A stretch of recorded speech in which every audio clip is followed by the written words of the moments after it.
السلام علیکم۔ میں نے کبھی اپنی پاکستانی قوم پر تنقید نہیں کی، کیونکہ مجھے کہیں نہ کہیں یہ لگتا تھا کہ یہ بیچارے بے قصور ہیں۔ لیکن پاکستان کے جو موجودہ حالات ہیں، اس میں جو رویہ اپنی قوم کا دیکھا تو مجھے لگا کہ نہیں، کہیں نہ کہیں ہماری قوم کا بھی قصور ہے۔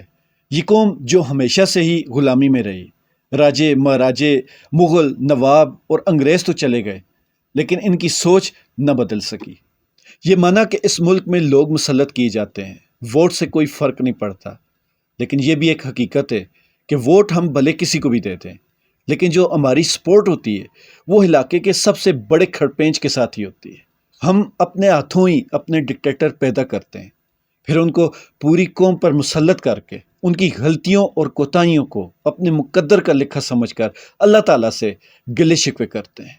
یہ پورا ایک سائیکل ہے جو اس خطے میں ہمیشہ سے چلتا آ رہا ہے، اور جو بھی بندہ اس روایت کے خلاف کھڑا ہو جائے وہ بندہ کافر کہلاتا ہے۔ پاکستان میں ان دنوں انٹرنیٹ کو لے کر بہت زیادہ مسائل ہیں، ہر بندہ پریشان ہے۔ میں نے اس پر کوئی 4-5 مہینے پہلے آواز اٹھائی تھی، لیکن کیونکہ میں ایک عام سا بندہ ہوں اس لیے کسی نے بھی اس کو سیریس نہیں لیا، اور اب جب اس ملک کا پورا بٹھا بیٹھ چکا ہے تو ہر طرف آہوازاریاں اور چیخو پکار سنائی دے رہی ہے۔ ایسے ہی ایک بندہ تھا جو ٹویٹ کرتا تھا کہ حافظ جی تن کے رکھو، اور فائر وال کے دنوں میں وہ کہتا تھا کہ ڈرٹی ہیری کی گردان کرنے والوں کا موتر نکل چکا ہے، اور آج وہی بندہ ٹویٹ کرتا ہے کہ میرے 2 بچے فری لانسر ہیں اور وہ ماہانہ ہزاروں ڈالر کماتے ہیں، لیکن سلو انٹرنیٹ کی وجہ سے ان کے اکاؤنٹ بند ہو چکے ہیں۔ لیکن یقین مانیں، ان کا جو غلامانہ سوچ والا ٹریک ریکارڈ ہے وہ اس قدر ان کے اندر دھنس چکا ہے کہ وہ اس اتنے بڑے ملکی لیول کے مسئلے پر بھی کوئی نہ کوئی بہانہ تراش کر اپنے دل کو تسلی دے لیں گے۔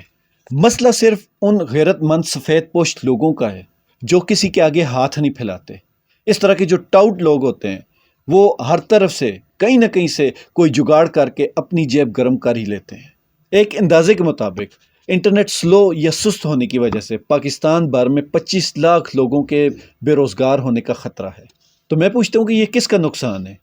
اگر لوگوں کا ذاتی نقصان ہے تو ان لوگوں کے ساتھ دشمنی کی وجہ بتا دیں، اور اگر یہ ملک کا نقصان ہے تو اس غداری کا ذمہ دار کون ہے، اور یہ کس کے مفاد میں کیا جا رہا ہے؟ یہ سوال تو ضرور بنتا ہے۔